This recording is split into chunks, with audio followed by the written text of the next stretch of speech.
Okay, what we need to talk about here today are a couple of formulas. Yeah, we had back,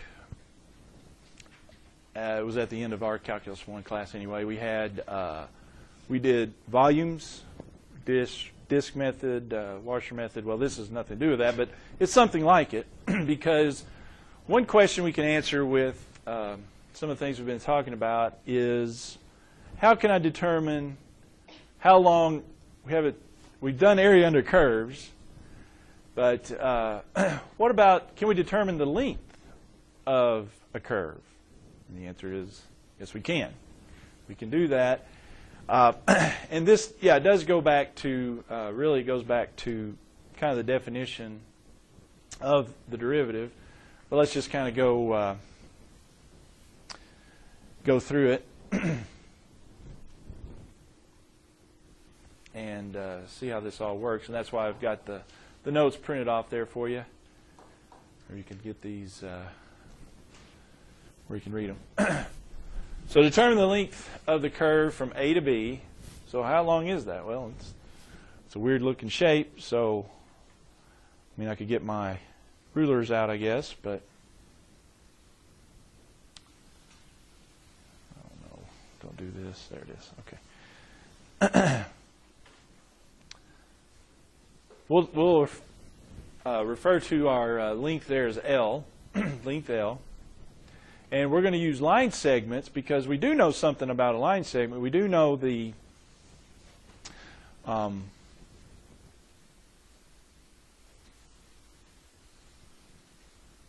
distance between 2 points. So what we can do here is break these up into line segments. Yeah, let's break it up into the subintervals, okay?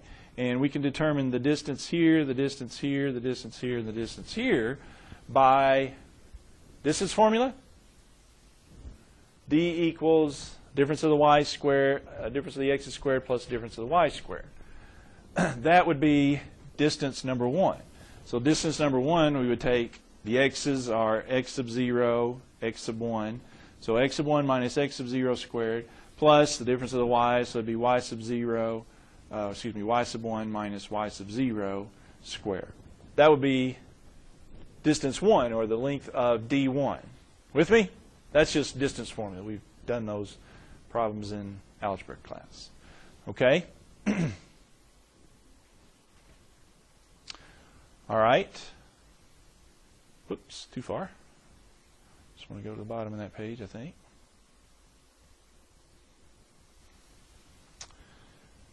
Well, D2, D3, D4, very similar, right?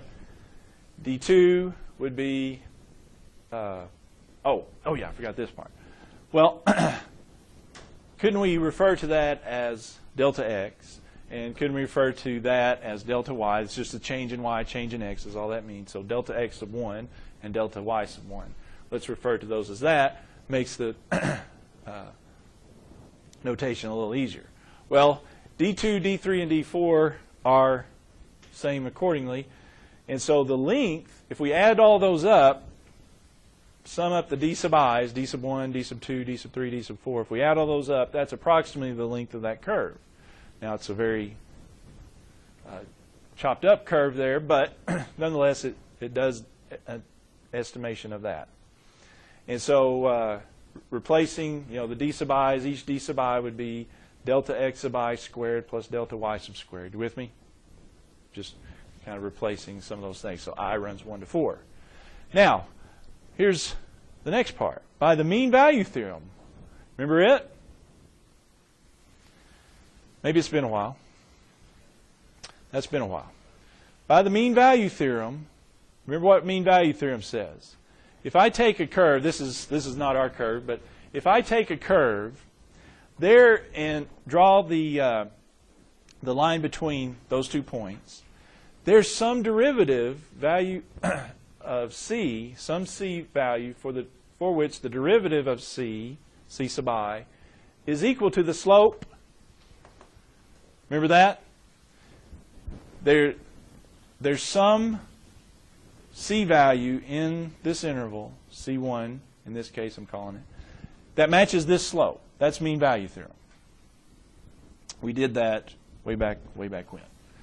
All right, well, the reason I call that to you here is because if I solve this for x sub I, so this is just kind of stating the mean value theorem. Delta y sub 1 over delta x sub 1 is the slope of the line D1, which that's where we're going with this. D1, we're going to use that for delta y1. But anyway, so this is the slope of D1, and then there's some f prime that equals that slope, y sub 1, the slope of that line. So in other words, there's an f prime of C1 that equals the slope of the secant line there, delta x sub I. Okay? Why do I bring that up? Well, let's solve this formula here, whichever one you think. Solve it for delta y. Get delta yi on a side by itself. Delta yi, wouldn't it just multiply both sides by delta xi? You with me? It's just a simple. Multiply both sides by delta x sub I. That gets me this, and that's what I want. Okay? Why do I want that? Well, I'm going to use that and replace delta y. So that can be replaced in any function whatsoever. So there's some function. So here's where I was. So there's some function here. For any function, I can make this substitution. So I'm going to substitute this right here for my delta y sub I. In the delta y sub I. So I'm back to the L approximation here. L was equal to the sum of the delta x sub I squared plus the delta y sub I squared. That was the formula we had a while ago. So now I'm going to substitute this right here for delta y sub I. That's why we went through all that. Okay? Now what? Well, as I note there, can't we factor out delta x sub I squared? Because there's 1 in each one of those. Factor that out, and that leaves me delta x sub I squared times 1. Factor out that, I got 1. And factor it out there, I got f prime c sub I squared. Split that into 2 square roots. In other words, square root that. And what I wind up with, and that's why I wanted to print this out so we can go through this pretty quick, is I wind up with delta x sub I, because delta x sub I squared rooted is delta x sub I, and this. That's going to stay as is. And then I moved it over this right here. Because this is an approximation using 4 segments. How could I do better, get a better approximation of my actual length? Do more, right? Do more segments. Do 5 segments. Do 10 segments. Do 50 segments. All right? So I can vary the number of segments. I did 4 here. I could do 50. That would be better. I could do 100. That would be what would be even better? If I could do infinitely many of them. So let's run in this top number to infinity. So there you go. Do n segments. And so if I could run n to infinity, that would be even better. Matter of fact, that would be exact, wouldn't it? If I could do infinitely many of those segments, that would be exact. Well, what is this right here? That's the integral form. We haven't seen that in a while, but that is the integral definition, isn't it? This stuff right here, n goes to infinity, sum n, 1 to n. That's the integral. The integral from a to b. Notice we've gone from an approximation now to an equals because we're doing infinitely many. But this is just the integral. And I have that integral note. Recall that the definition of an integral is the integral from a to b is the limit as n goes to infinity. Well, all right, so this is what I got. It's the integral from a to b of this. This is my function now, or the thing I use for my length of it. Delta x becomes dx, if you will. This is the formula. All that said, pretty simple, right? Maybe not so simple, but anyway, this will find the length of any curve you want, f prime, if that's your curve, from A to B. It's square root of 1 plus the derivative now squared, not the function squared, it's the derivative squared, square rooted.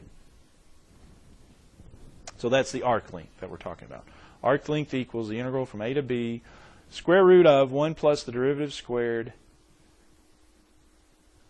dx. And as you can imagine, for a lot of functions, that's going to get fun because you're taking the derivative, then you're squaring it, then you're adding 1 to it, and then you're square rooting it. So it's not going to take very much of a function to get real complicated. So usually the ones that we do for these are really nice. They come out nice. I mean, it doesn't look so nice, but they're going to come out nice because that integral gets pretty hairy pretty quickly. All right, so that's where I was going to, we'll do that one next. All right, so let me turn this off and we'll do a couple here.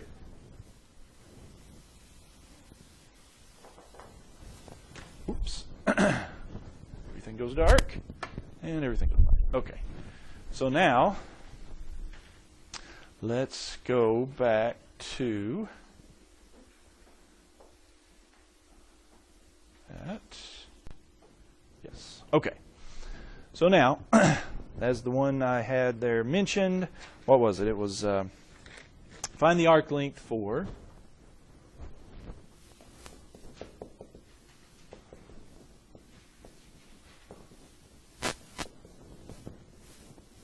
y equals x to the 3/2, 0, x to 4. Okay. X is between 0 and 4. And of course, to note there, that's my A and B, right? The A is 0, the B is 4. Okay? So, arc length L, what does it equal? It's equal to the integral of A to B, 0 to 4, 1 plus f prime of x squared dx. So what do I have to do next? Need to do the derivative, yeah. Derivative here, 3/2 x to the 1/2. And that's why it's going to work out nicely. So I put that in for my derivative. So it'd be 1 plus 3/2 x to the 1/2, then square it, dx. And that's what I was telling some of the group earlier. On this test, I will allow a formula card. So this might be when you write upon that formula card there. Might be a good idea. All right. Okay. So what is 3/2 x to the 1/2 squared? Well, that's why we chose that one, because it works out pretty nicely. It would be 3/2 squared would be 9/4. But what about the x squared to the 1/2 squared? That's just x. Square root of x squared is x. dx. So this is my integral. Turns out that one's one of the nicer ones we could run into, because how am I going to do such a one as that? Just use substitution, isn't it? Let u be 1 plus 9/4 x. du then would be, what, 9/4 dx. Divide off the 9/4, which is going to be 4/9 du. Just be the reciprocal there. And so I have the integral be square root of u, 4/9 du. Yeah, that's just now power rule, isn't it? With me? Believe that? Square root of u, 4/9 du. That's just power rule. U to the 1/2. 4/9 u to the 1/2.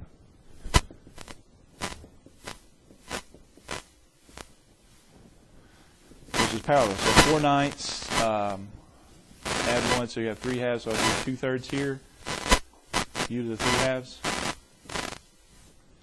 Now again, this is a definite integral, 0 to 4, so go back to the x's. It'll be 8/27. Go back to u as x's of 1 plus 9/4 x, and then we'll go 0 to 4.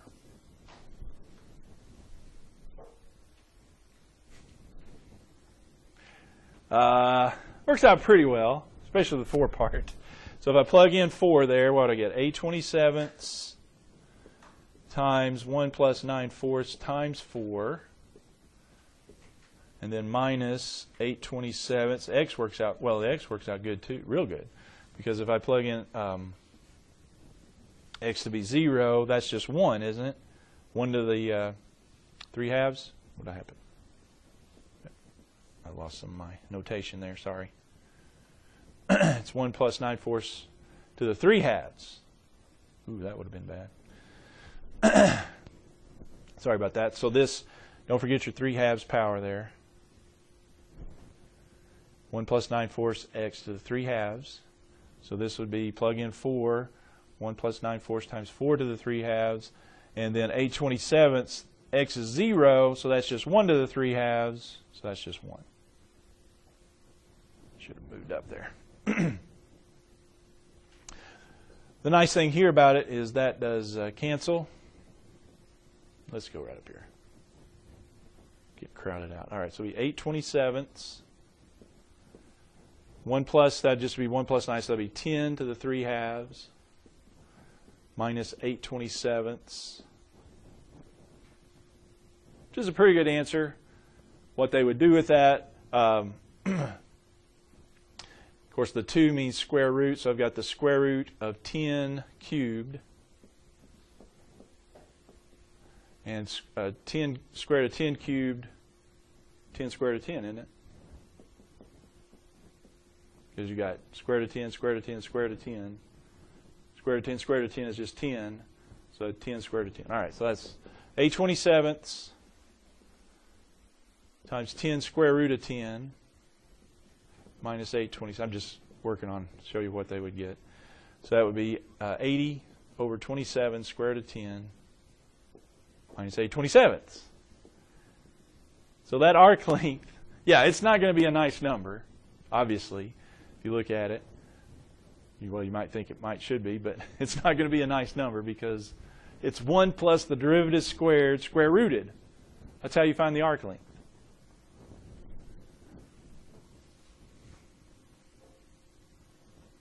Any question or concern? Okay. All right. Well, let's look at another one here. Okay, how about find the arc length for this one. This one's y equals x cubed over 3 plus 1 over 4x. And we'll go 1's less than or equal to x less than or equal to 3 for A and B.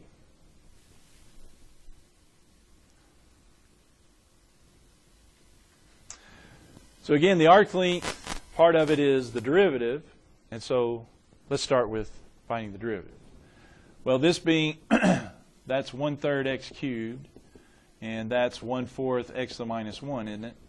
The derivative is, that would work out pretty good. That would just be 1/3 3x squared, and that would be minus 1/4 x to the minus 2, which just works out to be x squared minus 1/4 x to the minus 2. Okay. Turns out that comes out pretty nicely. If you ever figured out to choose this little curve, but it does work out nicely when it, arc length-wise. But I wanted to show you one how it works out nicely because it's not just obvious, I don't think. But here it is. So I'm finding the arc length. L equals the integral of a to b, 1 to 3, square root of 1 plus the derivative squared, so this squared, x squared minus 1/4 x to the minus 2 squared, dx. So far, so good? With me so far? All right, well, let's square that out and see what happens. It'll be 1 to 3, square root of 1 plus, okay, what is that squared out? X squared minus 1/4 x to the minus 2 times x squared minus 1/4 x to the minus 2. Well, x squared and x squared would be x to the 4th. Now, this is where it turns out nice. X squared times minus 1/4 x to the minus 2. what does that come out? What happens to the x's? Isn't that 1 over x squared? 1/4. Okay. Minus a fourth. Sorry. And then we have same thing there. Minus 1/4 x to the minus 2 times x squared. So that's just minus a fourth again. And then minus 1/4 times minus 1/4 x to minus 2 would be plus a 16th x to the minus 4.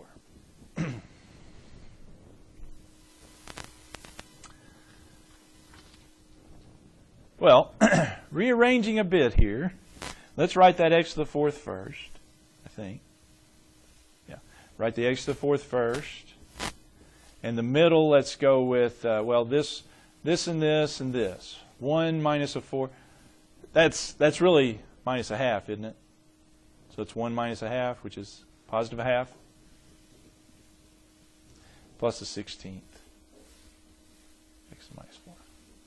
And this is where it all comes out nicely. This is why they chose these numbers. Look at this. Watch this. This right here, probably not one you factored before, but that factors. Want to guess? X fourth is easy. That's x to the squared, x squared. And then 1/16 x to the minus 4. Try this. 1/4 x to the minus 2, 1/4 x to the minus 2. Add those up. Pull that out. Get you. So this turns into x squared, factor that out, x squared plus 1/4 x to the minus 2 squared. That's pretty nice, isn't it? So that factors into 1 to 3 square root of x squared plus 1/4 x to the minus 2 squared. I had to choose those real carefully. Because now, what happens? Square root and the square cancel. We just have x squared plus 1/4 x to the minus 2 now dx. Okay? Which is just power rules now, right? That's 1/3 x cubed. That's 1/4. What would it be? Minus 1, so it would be 1 over negative 1 x to the minus 1. 1 to 3. Did I do that right? So it's 1/3. 3 cubed be 27. That would be minus a fourth. 3 to the negative 1 minus, plug in 1, be 1/3 minus a fourth. I believe is right. Which, of course, 3 to the minus 1 is 1/3, so that's 1/12. So this is 9 minus 1/12 minus a third plus a fourth, which works out to be, by my notes anyway, 8 5/6. That one does have a pretty nice arc length. Did I do that right?